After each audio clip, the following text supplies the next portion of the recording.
Okay, so, continuation 'no, sa ating, tip 'no, about sa JobStreet. So yun nga, puwede niyo yung gamitin yung JobStreet para maghanap kayo ng mga BPO, opportunity. Specifically yung mga naghahanap ng career sa call center 'no, tech support, customer service representative, yung mga, collection account, customer service account, technical support account, ano pa ba?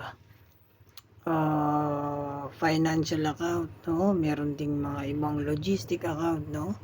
So diyan niyo makikita yan sa jobstreet.com.ph. I'm not promoting this pero sana hopefully, mabigyan naman tayo ng pansin ni Jobstreet 'no, baka naman 'no.